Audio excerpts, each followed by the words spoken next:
E learning with Durgesh में आपका स्वागत है। मैं गरिमा। और कल जैसे कि हम लोगों ने जाना था अपने सौर मंडल के बारे में कि उसकी रचना कैसे हुई, उसका निर्माण कैसे हुआ, समय समय पर लोगों के विचार उसके बारे में क्या थे। तो इन सब के बारे में हम लोगों ने जाना। उम्मीद है कि आप लोगों ने उसको अच्छे से तैयार किया होगा। और मैंने जो उसमें मेन मेन चीज़ें थी जो कि एग्जाम के दृष्टि से पूछी जाने वाली थी, उसको जो है मुख्यतः मैंने अच्छे से उसको बता दिया है। अब हम मतलब अब हमारे सौर मंडल का निर्माण तो हो गया, उसमें हमारा सन है, हमारे जो 8 ग्रह हैं वो हैं, और उपग्रह हैं, इन सब के बारे में हम लोग जानेंगे। तो सबसे पहले हम अपने सूर्य के बारे में जानते हैं कि सन जो है ऊर्जा का एक सौर मंडल में प्रमुख माध्यम है। और एक तरह से देखें तो अगर सूर्य न हो तो जीवन जो है, पृथ्वी पर जीवन संभव न हो। तो उसका महत्व बहुत ही है, उसके बारे में हम लोग जानते हैं। और उसका जो पृथ्वी से उसकी जो सूर्य की दूरी है वो 14 यहाँ पे वो चीज लिखी नहीं गई है, तो हम ऐसे बता देते हैं। पृथ्वी से जो सूर्य की दूरी है वो 14.96 करोड़ किलोमीटर है। और वो जो है 13 लाख गुना बड़ा है। और उसके बाद उसमें जो क्रियाएं होती हैं उससे क्या क्या चीजें उत्पन्न होती हैं, उन सब के बारे में हम लोग जानते हैं थोड़ा डिटेल में। तो सबसे पहले आता है, ये अपने अक्ष पर 7.25 डिग्री का कोण बनाता है। हर जो है ग्रह जो है वो अपने स्थान पे झुका हुआ है, कुछ जैसे पृथ्वी 23.5 डिग्री झुकी हुई है, उसी तरह जो है वो 23.5 डिग्री का कोण बनाती है। उसी तरह अपने अक्ष पर सूर्य जो है 7.25 डिग्री का कोण बनाता है। इसके बाद देखते हैं हम, इसके द्रव्यमान का 70% भाग हाइड्रोजन है। यानी कि इसके पूरे आकार में जितना ये बड़ा है, इसमें सबसे ज्यादा क्या पाया जाता है? हाइड्रोजन पाया जाता है। उसके बाद 28% हीलियम पाए जाते हैं और 2% अन्य तत्व पाए जाते हैं। तो क्या इसके द्रव्यमान का 70% भाग हाइड्रोजन पाया जाता है और 28% भाग हीलियम पाया जाता है। अब इसके बाद बात ये उत्पन्न होती है कि सूर्य में ऊर्जा कैसे उत्पन्न होती है। तो ये जो है साइंस का टर्म है नाभिकीय संलयन। वो साइंस की बात है। तो इस क्रिया द्वारा नाभिकीय संलयन से जो है प्रति सेकेंड 40 लाख टन ऊर्जा सूर्यातप के रूप में प्रदान होती है। नाभिकीय संलयन से प्रति सेकेंड, ये 2 बार लिखा गया है गलती से। तो नाभिकीय संलयन से प्रति सेकेंड 40 लाख टन ऊर्जा सूर्यातप के रूप में प्रदान की जाती है। आगे नहीं लिखा गया, इसका मतलब प्रदान की जाती है, आप लोग समझ लीजिएगा। इसके बाद जो है इसका मुख्यतः इसको कई भागों में, मुख्यतः 3 भागों में इसको जो है बांटा गया है। इसका एक तो सेंटर होता है, फिर उसके बाद का भाग है, फिर उसके बाद का भाग है।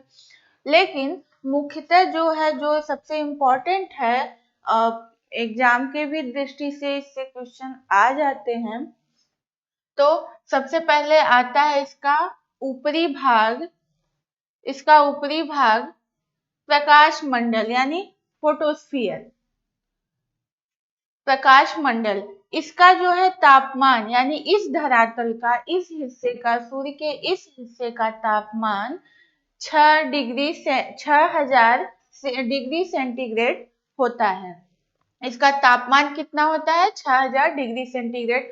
और सूर्य के, ये तो धरातल का तापमान हो गया, और सूर्य के सेंटर का तापमान यानी केंद्र का तापमान, उसके कोर का तापमान 15 मिलियन डिग्री सेंटीग्रेड होता है, काफी ज्यादा। इसके बाद इस मंडल में यानी फोटोस्फीयर में क्या क्या होता है ये देखते हैं।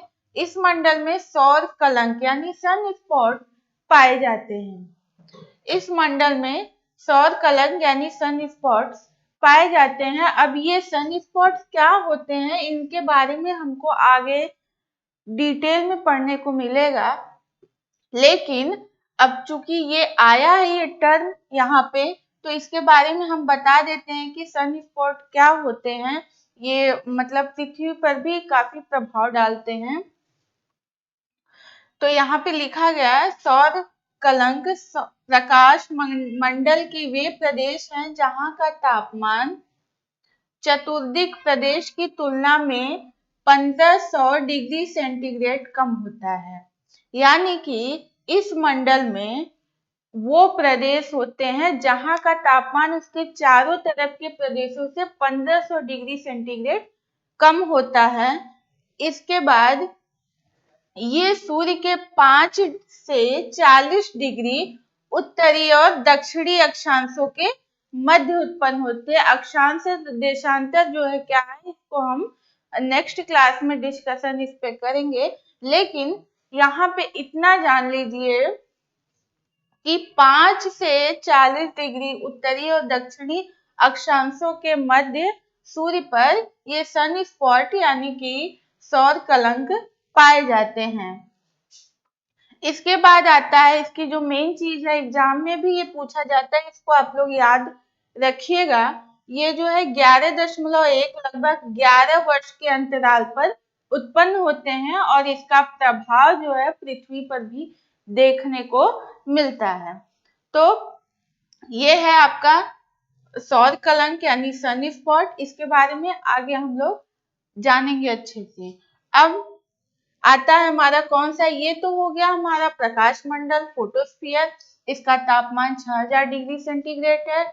इसी हिस्से में सूर्य के इसी हिस्से में सन स्पॉट यानी सौर कलंक उत्पन्न होते हैं। सौर कलंक क्या है मैंने आपको बता दिया कि 1500 डिग्री सेंटीग्रेड से कम तापमान जो है उसके चारों तरफ के एरिया से होता है, उसको हम सौर कलंक कहते हैं। और यह सूर्य के 5 से 40 डिग्री उत्तरी और दक्षिणी अक्षांशों के मध्य पाया जाता है और ये 11 वर्ष के अंतराल पर उत्पन्न होते हैं।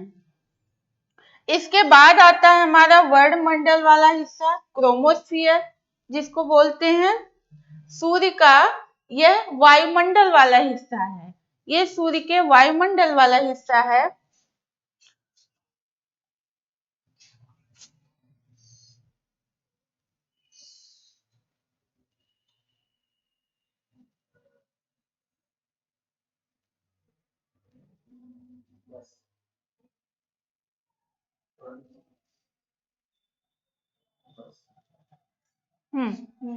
देखते हैं अब इसके बारे में। ये सूर्य के वायुमंडल वाला हिस्सा है ये, और इसमें जो है क्या होता है तीव्र गहनता वाला प्रकाश उत्पन्न होता है। मतलब उसमें जो है प्रकाश का जो तेज है काफी ज्यादा मात्रा में वो उत्पन्न होता है, जिसे क्या कहते हैं सौर ज्वाला कहते हैं। और इसमें क्या होता है, इसमें एक्स, मैंने इसे सिंबल बना दिया है, एक्स और गामा किरणें इससे क्या होती हैं निकलती हैं, एक्स और गामा किरणें।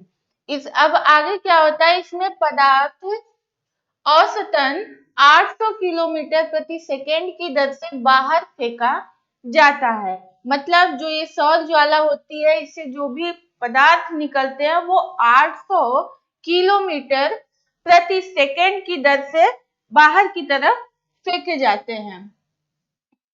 तो ये इसके इस हिस्से का ये प्रमुख चीजें हो गई जो कि यहाँ पे ये घटित होती हैं।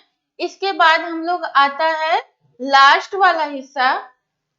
इसके बाद हमारा लास्ट वाला हिस्सा आता है जो सबसे ऊपरी भाग होता है सूर्य का। सूर्य का सबसे ऊपरी भाग होता है उसको क्या कहते हैं, कोरोना। जैसे ये इसको कहते हैं कोरोना। इसका क्या काम होता है, ये बाह्य आवरण है, ये बाहरी हिस्सा है, सबसे ऊपरी हिस्सा है। और कोरोना से रेडियो तरंगे निकलती हैं, और जो रेडियो वेव्स निकलती हैं, तरंगे निकलती हैं, वो सूर्य के इसी हिस्से से निकलती हैं। इसके बाद सूर्य के ध्रुवीय भाग के ऊपर इस मंडल में एक छिद्र होता है जिसे कोरोना होल कहते हैं। यानी सन के ऊपर वाले हिस्से में, इसके ऊपर वाले हिस्से में एक होल होता है, उसको कोरोना होल बोलते हैं। तो ये हो गया हमारे सूर्य के बारे में कि सूर्य क्या है, उसकी पृथ्वी से दूरी कितनी है, उसके कोण कितना है उसका, और कितना गुना बड़ा है वो।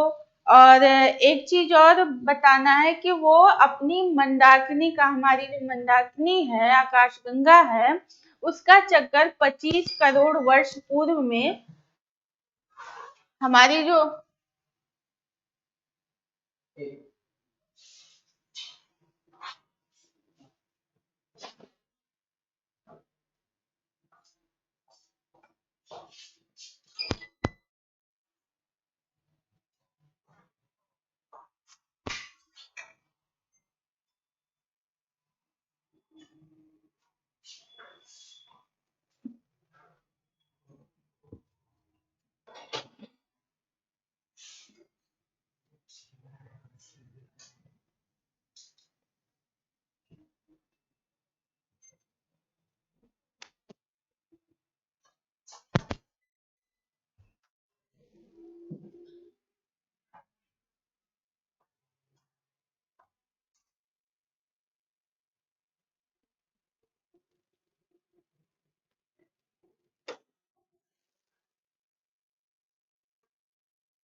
बस हो गया।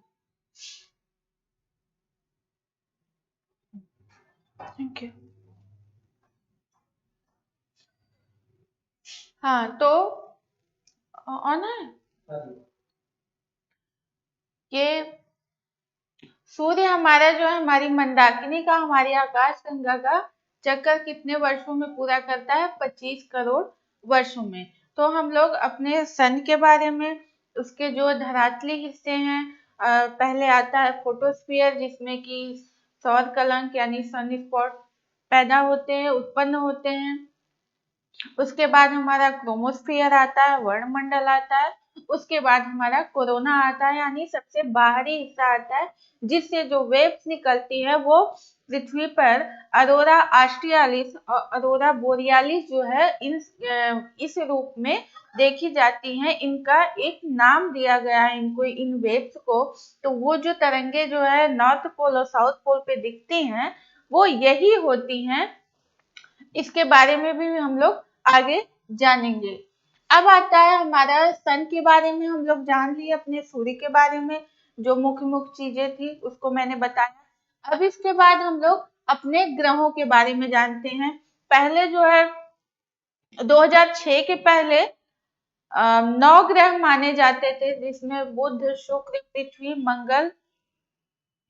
मंगल, बृहस्पति, शनि, अरुण, वरुण और एक को मानते थे यम को। लेकिन 2006 में प्लूटो को यानी यम को ग्रहों की श्रेणी से बाहर कर दिया गया, क्योंकि ग्रह होने के लिए कुछ शर्तें होती हैं, उन शर्तों को प्लूटो पूरा नहीं करता था। यानी कि वो शर्तें क्या थी कि सबसे पहले वो आकार में काफी बड़ा होना चाहिए, और उसका जो है आकर्षण, चूंकि जब बड़ा होगा उसका आकर्षण, गुरुत्वाकर्षण ज्यादा होगा, और वो दूसरी ग्रह की कक्षा को में प्रवेश नहीं करना चाहिए।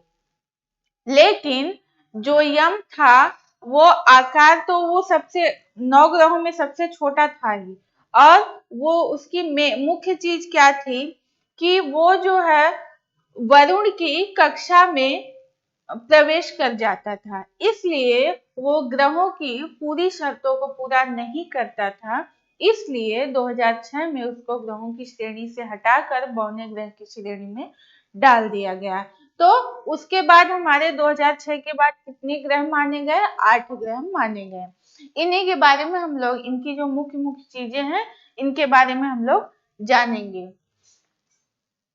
इसके बाद सबसे पहले आता है हमारा बुध, मरकरी। ये सूर्य के सबसे नजदीक का ग्रह है।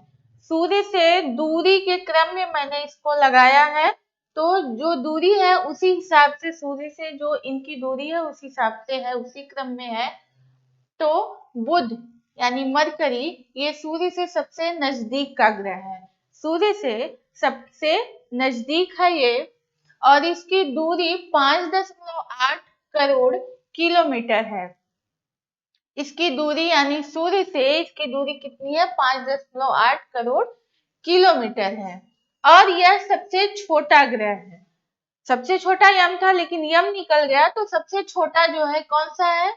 ये बुध है, मरकरी। इसके बाद इसका घनत्व है 5.5 ग्राम घन सेंटीमीटर। इसका घनत्व कितना है? घनत्व जो है याद रखिएगा, कभी कभी ये चीजें पूछ देता है एग्जाम में। 5.5 ग्राम प्रति घन सेंटीमीटर। इसका तापांतर सभी ग्रहों में सर्वाधिक है, यानी इसका तापांतर काफी ज्यादा है। तापांतर का मतलब होता है कि दिन और रात के का जो तापमान है उसमें काफी अंतर, उसमें कितना अंतर है उस चीज को कहते हैं तापांतर। तो यहाँ पे दिन में इसका यहाँ पर तापमान 390 डिग्री सेंटीग्रेड होता है। सोचिए आप लोग, इसका तापमान इतना ज्यादा होता है 390 डिग्री सेंटीग्रेड, और रात में ये गिरकर 170 डिग्री सेंटीग्रेड होता है। तो आप लोग अनुमान लगा लीजिए कि कितना अंतर है। तो इसलिए यहाँ का जो तापांतर है वो सर्वाधिक है। तो ये पूछा जा सकता है कि सबसे अधिक किन ग्रहों का तापांतर सर्वाधिक है।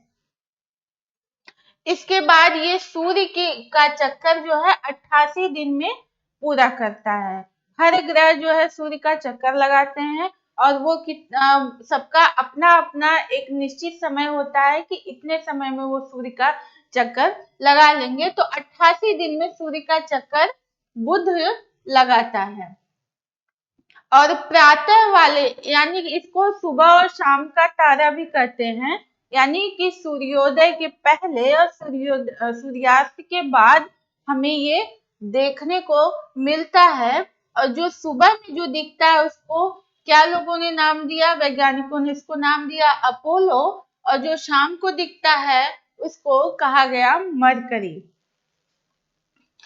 कहीं कहीं ये लिखा हुआ मिल जाता है, और इसको सुबह और शाम का तारा भी कहते हैं। इसके बाद हमारा आता है शुक्र, विनस। ये पृथ्वी से सबसे नजदीक है, दूसरे नंबर सूर्य से दूरी के क्रम में दूसरे नंबर पे है, और पृथ्वी के सबसे नजदीक का ग्रह है ये। पृथ्वी से इसकी दूरी कितनी है? 4 करोड़ किलोमीटर। और इसका घनत्व कितना है? 5.24 ग्राम प्रति घन इसका घनत्व जो है, घनत्व में अलग अलग जगहों पे थोड़ा बहुत डिफरेंस हो जाता है, लेकिन मेन जो है मूलतः 5.24 के आसपास ये रहता है, तो ग्राम प्रति घन सेंटीमीटर। इसके बाद द्रव्यमान आकार में समानता के कारण पृथ्वी की बहन यानी सिस्टर प्लेनेट भी इसको कहते हैं। द्रव्यमान और आकार में पृथ्वी से इसकी काफी समानता है, इसलिए इसको सिस्टर प्लेनेट भी कहते हैं। और इसका तापमान सर्वाधिक है, सबसे ज्यादा इसका तापमान है सभी ग्रहों में, +475 डिग्री सेंटीग्रेड, 475 डिग्री सेंटीग्रेड इसका तापमान है। ये याद रखने की चीज है, इसको आप लोग याद रखिएगा। और ये सबसे अधिक चमकीला ग्रह है, और इसके वायु, मैंने शॉर्टकट में लिखा है, इसके वायुमंडल में 96% CO2 कार्बन डाइऑक्साइड पाया जाता है और 3.4% नाइट्रोजन पाया जाता है, और बाकी जो है वो अन्य तत्व, अन्य गैसें उसमें पाई जाती हैं। और CO2 की अधिकता की वजह से इसे प्रेशर कुकर की दशा वाला ग्रह भी कहते हैं। कभी कभी ये पूछ सकता है कि प्रेशर कुकर की दशा वाला ग्रह किसे कहते हैं और क्यों कहते हैं, तो CO2 की अधिकता से इसको ये नाम दिया गया है। और ये सूर्य का चक्कर जो है 225 दिन में पूरा करता है। सूर्य का जो चक्कर है वो 225 दिन में पूरा करता है।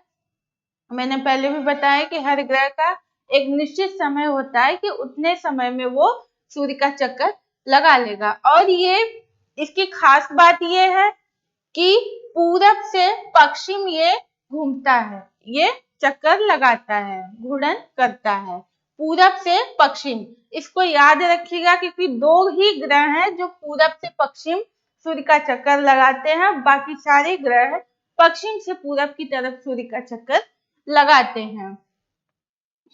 और इसे भी सुबह और शाम का तारा कहते हैं। इसके बाद हमारा आता है पृथ्वी। पृथ्वी के बारे में हम सबको डिटेल में आगे पढ़ना ही है, लेकिन यहाँ पे कुछ अब इस ग्रह के क्रम में है तो इसको थोड़ा सा हम बता देते हैं। ये 5वां सबसे बड़ा ग्रह है और दूरी के क्रम में तीसरा है। सूर्य से, यहाँ पे शॉर्टकट में लिखा है सूर्य यानी दूरी के क्रम में, मतलब कि सूर्य से जो दूरी है वो जो है उसके क्रम में ये तीसरे स्थान पे है और 5वां सबसे बड़ा ग्रह है ये आकार में। इसके बाद इसकी दूरी किससे, सूर्य से 14.96 करोड़ किलोमीटर है। मैंने सन के बारे में बताते समय भी बताया था कि पृथ्वी से सूर्य की दूरी 14.96 करोड़ किलोमीटर है। और भूमध्य रेखीय व्यास यानी पृथ्वी पर भूमध्य रेखा वाला यानी मध्य वाला जो एरिया है उसका व्यास कितना है, 12,755.6 किलोमीटर। इसका ये चीजें आप लोग याद रखिएगा क्योंकि जब अर्थ के बारे में डिटेल से जब कभी कभी पूछ देता है तो इन सब चीजों के बारे में पूछ देता है कि इसका भूमध्य रेखीय व्यास कितना है पृथ्वी का। तो पृथ्वी का भूमध्य रेखीय व्यास 12,755.6 किलोमीटर है। इसके बाद ये सब लोग जानते हैं कि पृथ्वी 23.5 डिग्री अपने स्थान पे झुकी हुई है और इसका घनत्व 5.52 ग्राम प्रति घन सेंटीमीटर है। तो ये पृथ्वी का घनत्व सभी ग्रहों में सबसे अधिक है, इसको याद रखिएगा कितना है, 5.52। और ये कभी कभी पूछ देता है कि किसका घनत्व सबसे ज्यादा है और किसका कम है, तो हम लोग आगे देखेंगे किसका कम है। ये तो पता चल गया किसका सबसे ज्यादा है, पृथ्वी का घनत्व सबसे ज्यादा है 5.52 ग्राम प्रति घन सेंटीमीटर।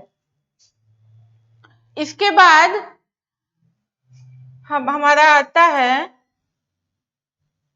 मंगल।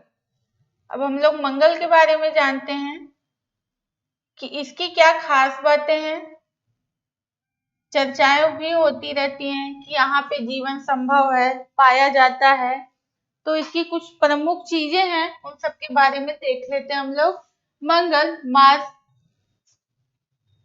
वर्तमान समय में ये अध्ययन का एक प्रमुख विषय बन गया है कि यहाँ पे जीवन संभव है कि नहीं है, क्योंकि वैज्ञानिकों ने वहां पे कुछ हिम की टोपियां यानी बर्फ के कुछ पहाड़ देखे थे। तो ये अनुमान लगा है कि संभवतः यहाँ पे पानी हो सकता है।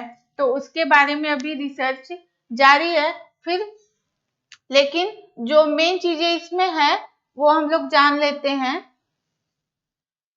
सूर्य से दूरी के क्रम में चौथे स्थान पे आता है और आकार में ये 7वें स्थान पर आता है। आकार में 7वें स्थान पे आता है। सूर्य से दूरी के क्रम में पृथ्वी के बाद वो चौथे स्थान पे आता है। इसके बाद इसका घनत्व तो कितना है, 3.94 ग्राम प्रति घन सेंटीमीटर। और ये परिक्रमा कितने दिन में सूर्य का लगाता है, 687 दिन में ये सूर्य की परिक्रमा पूरा करता है। हमारा जैसे पृथ्वी 365 दिन में पूरा करती है, उसमें बताना मैं भूल गई, पृथ्वी 365 दिन में पूरा करती है सूर्य का चक्कर। और इसके बाद जो मंगल है वो 687 दिन में पूरा करता है। इसके बाद CO2, इसके वायुमंडल में CO2 95% पाया जाता है, 3% नाइट्रोजन पाया जाता है। और इस लाल ग्रह भी इसको कहते हैं। क्यों कहते हैं, क्योंकि यहाँ की मिट्टी में 10% आयरन ऑक्साइड पाया जाता है। इसके दो उपग्रह हैं, फोबोस और डिमोस।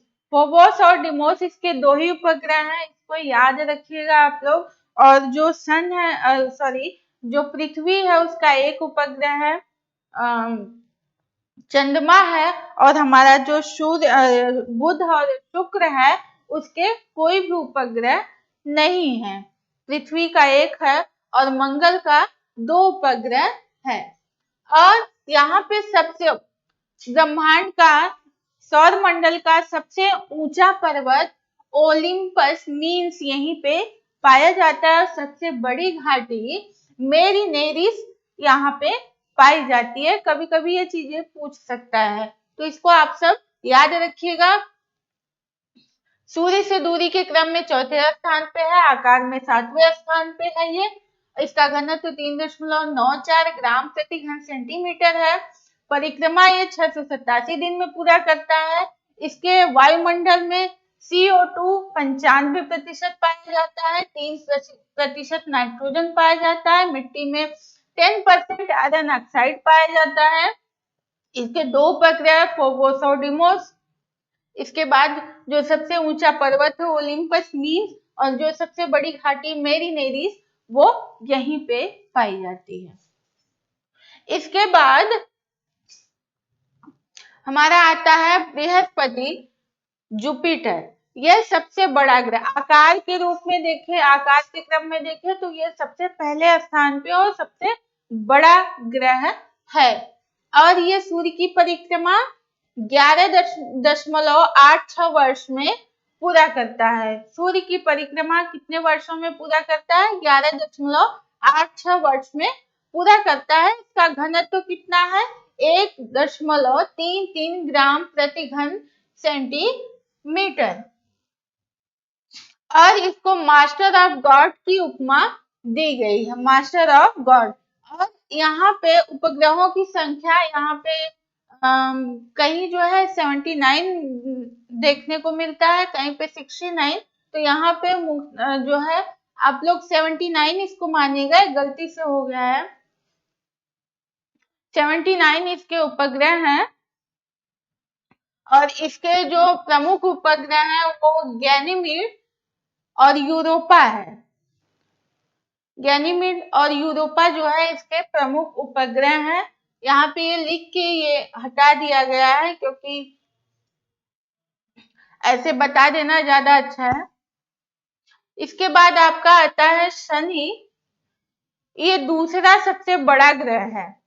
आकार के क्रम में देखें तो सबसे पहले पे बृहस्पति आता है, जुपिटर आता है, उसके बाद हमारा शनि आता है दूसरे स्थान पे, और इसका घनत्व 0.96 ग्राम प्रति घन सेंटीमीटर है, यानी इसका घनत्व सबसे कम है। अभी मैंने बताया कि सबसे ज्यादा घनत्व पृथ्वी का है 5.52 ग्राम प्रति घन सेंटीमीटर, तो इसका जो है सबसे कम है 0.69 ग्राम प्रति घन सेंटीमीटर, तो इसका घनत्व सबसे कम है। मीथेन और अमोनिया के, इसके वायुमंडल में मीथेन और अमोनिया के बादल पाए जाते हैं, और यह परिक्रमा 29.5 वर्ष में पूरा करता है। किसकी परिक्रमा? सूर्य की परिक्रमा 29.5 वर्ष में पूरा करता है। इसके चारों ओर छल्ले पाए जाते हैं। ये कभी कभी पूछ देता है कि किस ग्रह के चारों ओर छल्ले पाए जाते हैं, तो वो कौन सा ग्रह हो जाएगा? शनि। शनि के चारों तरफ छल्ले पाए जाते हैं। और इसके कुल उपग्रहों की संख्या पहले 62 थी, लेकिन वर्तमान समय में नए ग्रहों की खोज हुई, 20 और नए ग्रहों की खोज हुई, जिससे इनकी संख्या 82 हो गई। और इसका टाइटन इसका प्रमुख उपग्रह है, इसको याद रखिएगा। इसके बाद आता है हमारा अरुण, यूरेनस।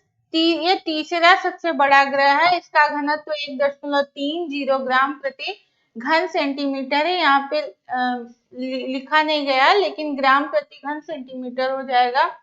और इसकी परिक्रमा 84 वर्ष में ये सूर्य की परिक्रमा पूरा करता है, यानी सूर्य का चक्कर लगाता है। और ये कितना झुका हुआ है? 82 डिग्री 5 मिनट, यानी 82 डिग्री 5 मिनट ये अपने स्थान पे, अपने अक्ष पे झुका हुआ है। और ये सूर्य का चक्कर पूरब से पश्चिम लगाता है। मैंने पहले भी बताया कि एक शुक्र और एक अरुण जो है पूरब से पश्चिम, घड़ी की सुई के अनुकूल दिशा में ये सूर्य का चक्कर लगाते हैं। तो ये याद रखना बहुत जरूरी है कि कौन से दो ग्रह हैं जो पूरब से पश्चिम सूर्य का चक्कर लगाते हैं। तो पूरब से पश्चिम शुक्र और अरुण जो है ये सूर्य का चक्कर लगाते हैं, और इनके उपग्रह भी पूरब से पश्चिम ही घूमते हैं। इसके 27 उपग्रह हैं, और इसमें भी चारों ओर 5 छल्ले पाए जाते हैं। जैसे शनि में छल्ले पाए जाते हैं कई, इसमें 5 मुख्यतः छल्ले होते हैं, जिनका नाम है alpha, beta, gamma, delta, epsilon. उनका नाम क्या है? Alpha, beta, gamma, delta, epsilon. इसके बाद हमारा अंतिम आता है सूर्य से जो सबसे दूर है, उस क्रम में सूर्य से दूरी के क्रम में सबसे लास्ट में आता है, वह है वरुण। ये आकार में चौथा बड़ा ग्रह है, आकार में ये चौथा बड़ा ग्रह है, और ये सूर्य की परिक्रमा 164.8 वर्ष में पूरा करता है। 164.8 वर्ष में पूरा करता है। इसका घनत्व कहीं कहीं 1.64 दिखता है, कहीं कहीं 1.76 ग्राम प्रति घन सेंटीमीटर दिखता है, लेकिन लगभग इतना ही होता है। इसके बाद इसके 14 उपग्रह हैं, 14 में से टाइटन सबसे बड़ा है। तो ये जो है कंफ्यूजन करने वाली चीज हो सकती है कि टाइटन और टाइटन में कंफ्यूजन हो सकता है, तो इसको आप लोग को याद रखना है कि टाइटन और टाइटन जो है वो वरुण का है, और जो टाइटन है वो शनि का उपग्रह है। इसके बाद जो है हम लोग एक तालिका के रूप में इन सबको एक साथ देखते हैं, उनका घनत्व कितना है, कितने दिन में वो चक्कर लगाते हैं, उनका उपग्रह कितना है, सूर्य से दूरी के क्रम में, घनत्व के आकार में, इन सब के बारे में अब हम लोग देखते हैं। तो ये हो गए हमारे ग्रहों के बारे में। तो इनके बारे में जो मुख्य चीजें थी उसको मैंने बता दी हैं। अब आप लोग इसको अच्छे से तैयार कर लीजिएगा, क्योंकि इससे क्वेश्चन काफी आते हैं कंपटीशन के एग्जाम में, ग्रहों से, हमारा सन जो है उनसे।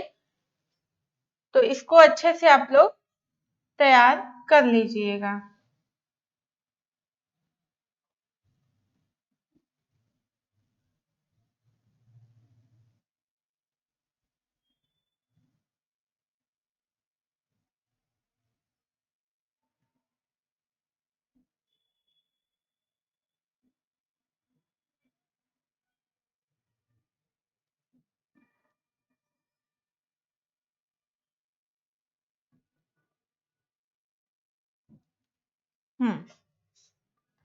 अब देखते हैं, एक चार्ट जैसा मैंने बना दिया है। इससे क्या होता है, याद करना आसान हो जाएगा आप लोग को।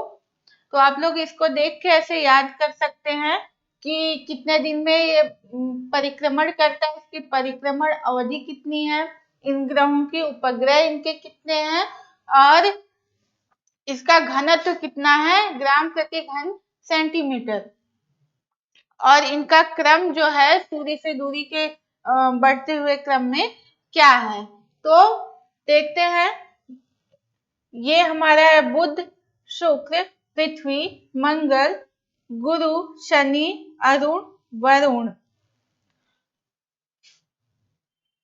अब इसका घनत्व देख लेते हैं कि हमारा जो ये बुध है, बुध का घनत्व कितना है, मरकरी का 5.5 है, शुक्र का 5.27 है, पृथ्वी का 5.52 है, मंगल का 3.95 है। तो घनत्व में जो दशमलव के बाद है उसमें थोड़ा बहुत डिफरेंस हो सकता है, उससे कोई फर्क नहीं पड़ता, लेकिन मेन इतना ही रहता है। मंगल का 3.95 है, गुरु यानी बृहस्पति का 1.33 है, शनि का 0.69 है, अरुण का 1.27 है, वरुण का 1.64 है। तो यहाँ 64 है, वहां पे हम 7.7 समथिंग कुछ था, तो कोई ज्यादा उससे डिफरेंस नहीं पड़ता। लेकिन आकार जो है, जो घनत्व का आकार बढ़ता हुआ क्रम है या घटता हुआ क्रम है, वो इसी के अनुसार तय किया जाता है। अब इसके बाद हम देख लेते हैं कि ग्रहों का परिक्रमण अवधि। ऐसे तो एक एक करके हमने बता दिया, लेकिन ऐसे जब चार्ट के रूप में आप इसको देखेंगे तो इसको याद करना ज्यादा आसान होगा। तो बुध जो है वो कितने दिन में पूरा करता है, पहले भी बताया था मैंने, 88 दिन में सूर्य का चक्कर पूरा करता है। शुक्र 225 दिन में पूरा करता है। पृथ्वी 365 दिन में सूर्य का चक्कर पूरा करती है। और हमारा मंगल 687 दिन में पूरा करता है। गुरु यानी बृहस्पति 11.86 वर्ष में पूरा करता है। शनि 29.5 वर्ष में पूरा करता है सूर्य का चक्कर। और अरुण 84 वर्ष में पूरा करता है। वरुण 164.8 वर्ष में सूर्य का चक्कर पूरा करता है। एक बार इसको फिर से देखिए, 88 दिन में बुध का परिक्रमण अवधि कितनी है, 88 दिन। शुक्र का 225 दिन, पृथ्वी का 365 दिन, मंगल का 687 दिन, गुरु का यानी बृहस्पति का 11.86 वर्ष, शनि का 29.5 वर्ष, अरुण का 84 वर्ष, वरुण का 164.8 वर्ष है। अब हम जान लेते हैं इसके उपग्रह इन सब ग्रहों के कितने हैं। तो बुध और शुक्र के कोई भी उपग्रह नहीं है। इसके बाद पृथ्वी का 1 है, मंगल का 2 है, बृहस्पति का 79 है, जिसमें से गैनीमेड और यूरोपा बहुत प्रसिद्ध है। गैनीमेड पूरे सौर मंडल का, ब्रह्मांड का सबसे बड़ा उपग्रह है गैनीमेड, इसको याद रखिएगा। और शनि जो है, शनि के उपग्रह कितने हैं, पहले 62 थे, 20 और खोज हुई, तो 82 हो गए हैं, 82 है। और इसका प्रमुख उपग्रह कौन सा है? टाइटन है। इसके बाद अरुण का 27, अरुण के 27 उपग्रह हैं और जो वरुण है उसके 14 उपग्रह हैं और इन 14 में से टाइटन सबसे बड़ा है, प्रमुख है। तो टाइटन और टाइटन में मैंने पहले भी बताया कि इसको आप लोग इसमें कंफ्यूज मत होइएगा। इसके बाद हम देख लेते हैं कि घनत्व के क्रम में, घनत्व के अनुसार बढ़ता हुआ क्रम, ग्रहों का घनत्व के अनुसार कभी कभी ये पूछ देता है एग्जाम में। तो घनत्व के अनुसार बढ़ता हुआ क्रम में इन ग्रहों को अगर रखा जाए तो सबसे पहले जो है सबसे कम किसका है? शनि का है, फिर अरुण का है, फिर बृहस्पति का है, फिर वरुण का है, फिर मंगल का है, फिर शुक्र का, फिर बुध का, फिर पृथ्वी का। यानी कि आप लोग देखिए शनि का घनत्व सबसे कम है, बढ़ते क्रम में ये लिखा गया है ना, तो बढ़ते क्रम में है तो सबसे कम घनत्व किसका है? शनि का है। और सबसे अधिक किसका है? पृथ्वी का। सबसे कम शनि का है यानी 0.69 है इसका, और जो पृथ्वी है उसका 5.52 है। तो दोनों में आप लोग खुद अनुमान लगा सकते हैं कि किसका ज्यादा है किसका कम है। अब हम लोग देखते हैं आकार के अनुसार घटता हुआ क्रम, ग्रहों का आकार के अनुसार घटता हुआ क्रम, यानी कि सबसे बड़ा कौन है और सबसे छोटा कौन है, सबसे बड़ा कौन है, उसके बाद क्या है, उसके बाद क्या है, उसके बाद क्या है। तो इसको हम लोग देखते हैं। तो आपका हो जाएगा बृहस्पति, इसके बाद हुए सबसे बड़ा बृहस्पति है, दूसरे नंबर पे शनि आता है, फिर अरुण आता है, फिर पृथ्वी है, फिर शुक्र है, फिर मंगल है और फिर उसके बाद बुध है। और सूर्य से दूरी के क्रम में मैंने ये चार्ट भी सूर्य से दूरी के क्रम में बनाया है, यानी कहने का मतलब है कि सूर्य के सबसे नजदीक बुध है, उसके बाद शुक्र आता है, फिर पृथ्वी आती है, फिर मंगल आता है, फिर गुरु यानी बृहस्पति आता है, फिर शनि आता है, फिर अरुण आता है, फिर वरुण आता है। तो इसको आप लोग अच्छे से याद कर लीजिएगा। और इसमें कहा जाता है, ये बताया जाता है कि ये 4 ग्रह बुध शुक्र पृथ्वी मंगल ये आंतरिक ग्रह हैं। कौन से ग्रह हैं? बुध शुक्र पृथ्वी मंगल आंतरिक ग्रह हैं और गुरु यानी बृहस्पति शनि अरुण वरुण ये बाह्य हैं, बाहर के ग्रह हैं। तो आंतरिक कितने हो गए?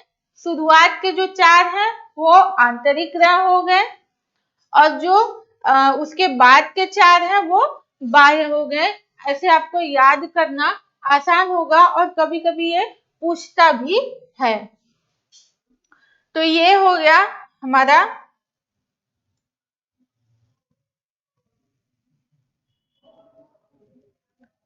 तो आज हम लोगों ने अपने सन के बारे में और ग्रहों के बारे में, उनके कितने उपग्रह हैं, सारी डिटेल, उन कितने उपग्रह हैं, कौन सा प्रमुख है, सूर्य का चक्कर कितने दिन में लगाता है, उनकी डेंसिटी कितनी है, पृथ्वी से दूरी कितनी है, इन सब के बारे में हम लोग जाने। इसको जो है आप लोग कई बार इसको देख के पढ़ेंगे, याद करेंगे, पहले देख के लिख लीजिए, याद करिए, फिर ऐसे कमरे में आप लोग बोल बोल के इसको पढ़ेंगे अकेले कमरे में, तो ये चीजें जल्दी याद और अच्छे से होंगी। तो ज्यादा अच्छा होगा कि आप लोग इसे चार्ट बना लें और उसको जो है कई बार रिपीट करें। जैसे कि अब इसको देख के बुध 88 दिन में पूरा करता है तो उसको कई बार रिपीट करिए, तब वो चीजें याद हो जाएंगी और रोज एक बार इसको याद करेंगे तो कभी भूलेंगी नहीं। तो आज के लिए इतना ही हम लोग करते हैं क्योंकि और चीजें ज्यादा हो जाएंगी। अब आगे हम लोग नेक्स्ट क्लास में नए टॉपिक पे डिस्कशन करेंगे, नए टॉपिक के बारे में पढ़ेंगे। Thank you.